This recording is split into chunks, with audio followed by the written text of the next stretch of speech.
Hello and welcome back to the HCCTV Student Lounge. This is a show done by HCC students for HCC students to give you opinions in news, entertainment, and what's going on in our school. So this is the last show about Christmas, guys, which it's upsetting. And as you can see, I'm doing a competition with Carolina, who has the best hat, and I think I won, even though this is not a hat. It's really cute, right, Carolina? You're wearing pajamas, so that's not fair. It was hats. That was actually what I was thinking right now. I was like, the good thing about working from home and working at HCCTV is I get to work with PJ. See? Yeah, we don't know what you're wearing below the camera. That's so funny. Well, thank you for being here, Kyle, again. We're also joined today by Benjamin, Josh, Andres, Kennard, Vincent, Beth, and Diego. And we'll also be joined by our guest, Dr. Love, who is here to talk about the music program at HCC. But first, let's move into our top 3 news of the week. Now, we have a giveaway for registering, so I highly encourage you to secure your seat in courses that work for your schedule and other responsibilities. If you enroll for spring by January the 8th, you will be entering for a chance to win some HCC swag or iPad mini. So are you going to do that, Kyle? Yeah, I already registered for class. I'm really excited. I really hope to get the iPad, I wish they did that before because I won't be taking classes next semester. But you can enroll today at hcc.edu/now.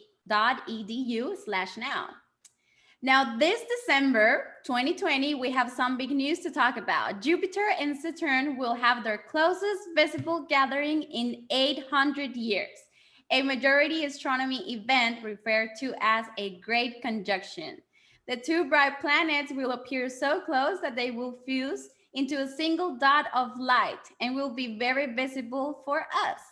The double planet view is also known by some astronomers as the Christmas star. So convenient. Because of a belief that the biblical tale of the Star of Bethlehem could have been a planetary conjunction. Although around 2,000 years ago, Venus and Jupiter were closer, not Jupiter and Saturn. And as this case, it is for the Christmas star in 2020. So where are you planning to see this, Kyle? I don't know. Hopefully, we'll be able to see, because, for example, in Brazil, every Christmas it's cloudy or it's raining. So even if you want, we can see anything. But this year I'm gonna be here, and I think that this star is gonna be bring some light to us, because that was a tough year. So I really hope this light's gonna change everything from now on, and we have a better year in 2021, right? You're right. Now let's begin our first topic, which makes way to a great discussion. During Christmas or any holidays, dishes to share and other traditions are very common. So for example, to start off with Colombia, where I'm originally from, we have some special dishes, and not only during Christmas, but this one is like very traditional because where I'm from is very cold. It's Bogota, the capital, and we love coffee and we also love cheese. But in Colombia, we go an extra mile and we add this cheese inside the hot chocolate so it melts and it's delicious. Now, another plate we have is called the Colombian Christmas custard, which is natilla colombiana. And this is a rich custard-like dessert that is traditionally enjoyed during the Christmas, and it's usually served alongside deep fried cheese fritters, which are called buñuelos in Spanish. And these are, like the word says, cheese fritters. I don't know how to pronounce it. And they're round and they're made with cottage cheese or farmer's cheese, or as we call it in Spanish, queso costeño. And it's delicious. You have to try it, guys. I do it at home right now. I'm living on my own. I'm gonna start cooking all of these dishes, and when I get with my family, we're gonna cook so many other dishes, but these are the most common ones. Now, what's common in your place, Kyle? So in Christmas times, we usually do what's bacalhau, which is a type of fish that comes from Portugal. and I just love that dish, and that's usually the only time of the year that we eat. Oh, and on Easter, that's another time that we usually eat, because they say it's better to not eat red meat and other types of meat during these times. So my family always cook some bacalhau, and it has potatoes, onions, olive oil, olivers. What else? They put tomatoes. It's a bunch of stuff all together cooked in the stove, but it's delicious. Like it's a great dish, and I miss that so much. And this year, unfortunately, I won't be able to eat it because I'm gonna be here. But maybe who knows, next year I'll be able to enjoy that meal with my family. That I would recommend for you to try, Kai, if you want to try something different, are the Salvadorian tamales. That's what we do. They're essentially different from the Mexican ones, the traditional ones you see here out in Texas, at least. They're wrapped with banana leaves instead of the corn husks. So they're more of a moist type of like texture, but they're delicious. And I would say they're the best tamales in the world. So if somebody begs to differ with me, you're wrong. I like duck à l'orange. It's a duck made with apples and oranges and Cointreau stuffed inside and lots of butter. And it's just delicious. It's a New Orleans recipe. Nochebuena is a typical candy from my hometown in Colombia that the people just eat on Christmas Eve. This special candy has orange, green lemons, Colombian cheese, achila donuts, and bread. It's really, really delicious. Latkes are a potato pancake that is eaten around Hanukkah in the Jewish culture. They used to be made out of cheese, but due to crop failure in Poland and Ukraine, it eventually became made with potatoes, and it's been a tradition ever since. My family loves to make chicken pho during Christmas. Nothing like a warm bowl of soup to enjoy during the winter season. For me and my family around Christmas time, we tend to have like a pajama party with all the different type of family. Each family have their own separate type of pajama set, and we all bring and bake like a certain type of cake or dessert, and we have like a contest at the end of whoever wins, whoever food tastes the best, or whoever has the best costume.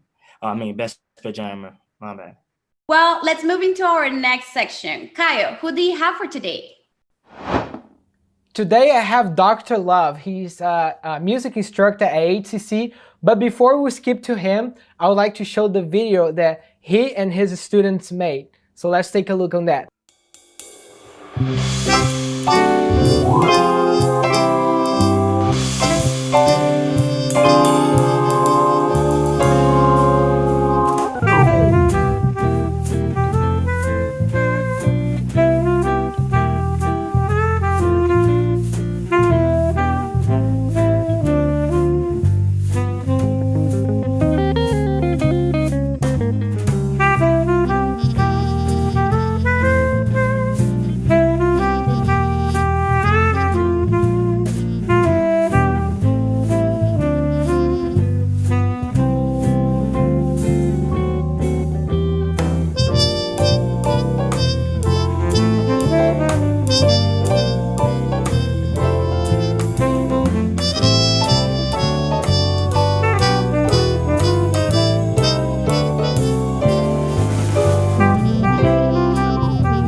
Wow, that was fantastic. That's so much talent in just one place. So we actually have all those students here, and I would like to start with Jason. So Jason, can you tell me how has music affected your life with the events that has happened this year? What a tough year, right? Yeah, I mean, it's been really crazy. Honestly, music has really been a foundation to kind of hold everything together, you know. In times where everything feels like it's kind of a mess, I know for sure that in my experience, I can always turn to music and it'll be able to keep me calm, keep me cool. I can always have fun. Whenever I'm feeling any kind of way, music is just my way to turn to something to find a place of peace, you know, to find a place of just a place to relax and that I know that I'm guaranteed to have a good time. Yeah, and I think that that's so like a healthy way, you know, because some people they do other things, you know, to try to distress. There's alcohol and cigarettes and bad things, and music. It's something that is not just good for you, but it's good for people that are around you. For example, it brings peace. I love listening to music, especially live music. It brings such a peace for me. So, do you think it works that way too? It's not just for you, but for the people around you. And my experience as a musician, um, been able to experience how music can be contagious and how it can be something that the energy that you put into your instrument, the energy that you put into your playing, it touches other people. And that energy that you project to others is what changes the way people feel, you know, the way people react to music and the way, you know, people think about things after they listen to it, you know they know that music can help them just go to a place of comfort, you know? Yeah, I completely agree. Well, Jason, thank you very much for being here. And again, congratulations. It's like a beautiful song. Good job playing the instrument. Thank you. Thank you very much. Thank you guys for having me. And I would like to ask you, Ben, what do you do in jazz ensemble? Hey Kyle. So for jazz ensemble, we play jazz standards. We learn and play jazz standards. A jazz standard is basically a jazz song that is widely known and recognized by jazz musicians and listeners. We learn our individual parts on our instruments, and Dr. Love coordinates and supervises it. And he also teaches us new ways of how different jazz performers play these pieces. And this is how we learn. This is our learning process. We also improvise jazz solos. A solo is a part in the piece when an instrumentalist is showing off, basically. And these solos are usually very technical, and they're also very emotional. So what we do is we listen to professional jazz musicians and we try to transcribe it. And transcribing is not an easy task. We have to listen to the dynamics and the notes, every single note that the person is playing. And then we try to notate it using musical notation. So this is how we learn. And of course, we also have lots of fun. Perfect. Yeah. Thank you very much, Ben. And the next question, I'd like to ask Brendan. So I know that this semester was a little bit complicated, but I would like to know how was the curriculum adjustments to fit the needs of you and the other students for online learning? I'd say the curriculum was adjusted to where the focus of things were different. For instance, when we were in person, we played as an ensemble. So we got to focus on how to like connect with each other and kind of communicate through the instruments and really listen to each other. We weren't really able to do that this semester because everybody's away from each other. So it was a lot of like personal growth and kind of what Ben said. Dr. Love gave us a lot of transcription assignments. So we would take a solo and we would just listen to it and we would write down what we heard and figure it out on the instrument to kind of learn the language, if you will, which was really helpful for my own personal growth and I think for everybody else. So our improvisation got really good.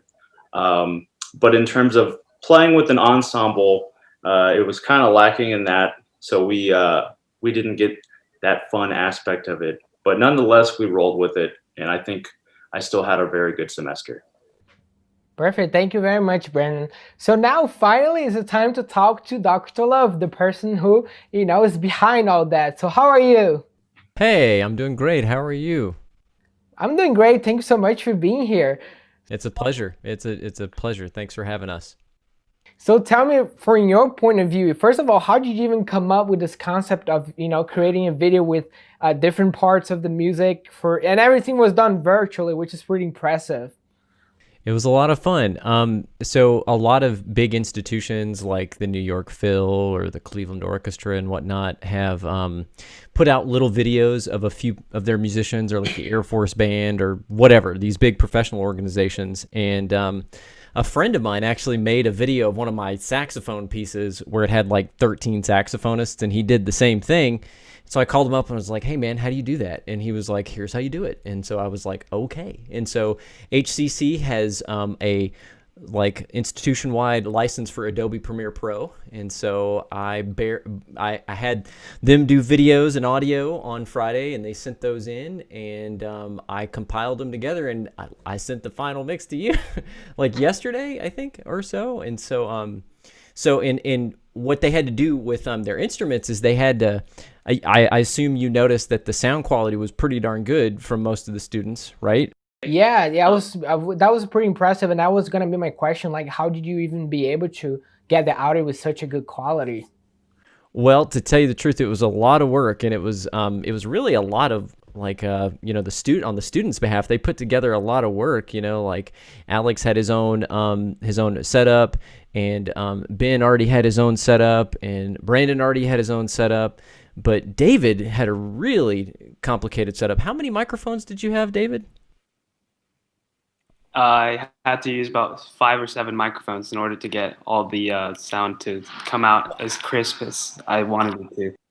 Wow, that's a lot. Okay, so good job, David. And so David plays the drums on his recordings, and he's got to do a lot of stuff. But basically, there's this thing called an audio interface where you can hook a microphone up to it and attach that to a computer. And so I want to take this opportunity to thank Dean Riley and my chair Susan Hines for purchasing some microphones and some audio interfaces for the students so that we could do this in our assignments as well. But that's how they did it. They recorded it, and it's a clean, nice signal coming in from a microphone, or directly from like a guitar from Brandon or something like that. But they did a lot of work, and so kudos to them for that. Great job, guys. Yeah, they turned out pretty good. I'm impressive. And I know, from your part, Dr. Love, I know it's really complicated sometimes to edit videos, especially when has so many different peoples and audio coming in and out, and you did a good job. Maybe we can hire you as a part-time editor here if you're interested. Ooh, wait a minute. Ooh, I wouldn't go that far. It was fun. It was a lot of work, but it was fun, and I really think the guys really liked it at the end, seeing it all put together, so it was worth it. Yeah, it was totally worth. Good job to everybody here, and yeah, thank you so much for being here, guys. You're welcome. Well, now let's move on into our next section, our gaming section. Now, what's up in the gaming world, Vincent? Well, first off, Merry Christmas, everyone. First, I want to give you guys a gift and show you this skit I made.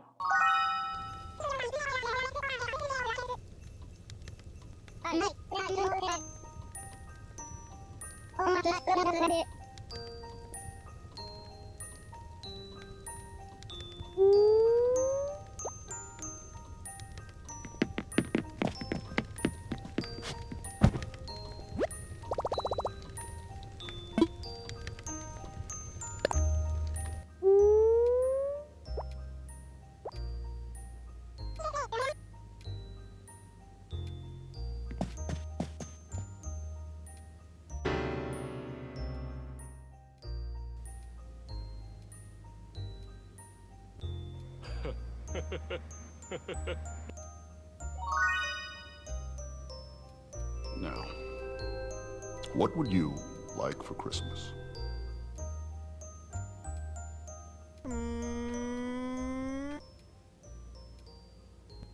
I just want a boyfriend.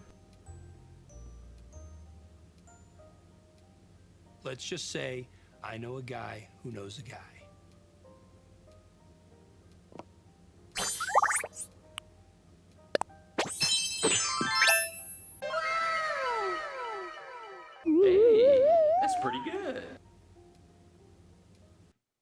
All right, let's talk about Christmas in video games.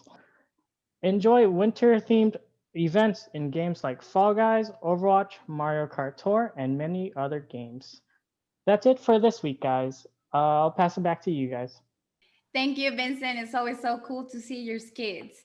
Now let's move into our entertainment section. Kyle, what shows are out that you want to talk to us about? Yes, Carolina, I would like to recommend one that I actually watched 2 days ago. Is the Christmas Carol, but the Disney version. It was actually made a really, really long time ago. It was 1987, if I'm not mistaken. And it's really cute because it's the same story, but with the Disney characters. And it's just a beautiful story. So if you haven't watched, go check it out. I watch on Disney Plus, but I'm pretty sure you can find maybe on YouTube and other places. I would like to recommend the movie Frosty the Snowman. It's a 1969 animated film that was made straight for TV. It's pretty good. I usually see it around this time. It just kind of plays on cable, if you still use cable, right? I remember I used to see this all the time when I was a kid, and it's pretty funny. It's pretty good. Yeah, a movie that I would like to recommend is The Santa Claus. Starts with Tim Allen. It's a movie that I saw, I think, when I was back like 8 years old. My dad got me some random DVD from the store. He saw the Santa Claus on the front. He got it for me, and it always stuck with me, the story. So it's about I can't remember the main character's name, but Tim Allen's character. He's a single dad, and they have like a thing where the kid stays on the weekends, and for once he got his son to stay with him over the Christmas holiday, and overnight they heard footsteps on the roof, and they're like, "What's going on?" And he thought it was, adults, they don't think much about like Santa Claus and stuff, but the kid was like, "No, it's Santa, it's Santa, it's Santa." So he goes and checks outside, and there's really a guy up there as Santa Claus. And he's like, "Hey, what are you doing up there, buddy?" And he slips off the roof and falls and just disappears. And he picks up a card inside the suit, and it says, "You will now be chosen as the Santa Claus." And so he starts like this transition as turning into Santa Claus. He gains weight, he grows the beard, he gets the white hair. But it's an amazing movie. It's just like tells the story of like how I guess you could say how not just one person is Santa Claus, and it also shows him like a lesson of being more giving and more of a sweet, humble person. So check out the Santa Claus, great story. Today, I want to recommend one of my favorite Christmas movies, that is Home Alone. That movie has 3 different parts, but my favorite is the second part, is Home Alone Lost in New York. The movie starts when Kevin, a 12 years old kid, and his family are running at the airport to try to take the flight to travel to Florida. But Kevin lost his family, and by mistake, he takes another flight. And when the flight arrives to the destination, he realized that he's in New York and his family is in Florida. But he doesn't see any problems, and he just decides to enjoy New York City in the Christmas time. In that moment, he starts to have different adventures there in New York. I really like this movie. First, because the performance of Joe Pesci, I really like that actor in that movie, really funny. And the different Christmas location in New York, all the lights, all the decorations in New York, I really like. And another thing that I really like in that movie is the music. All the Christmas music in the movie is really good. Thank you very much. All right, guys, it's time today to say goodbye. Thank you so much for watching, and stick to the end because we have the funny meme or the funny video of the week. Thank you again, and I'll see you next week. Also, don't forget to send us your opinion. Also, send us topic that you would like to discuss. Share this video with your family and friends as we try to grow our audience. And we have come far in this show. So yes, we're preparing ourselves to the new season, and you'll see some small little changes and some exciting guests that we'll have. But I think you're forgetting something, right, Kyle? Actually, we all would like to wish you Happy holidays!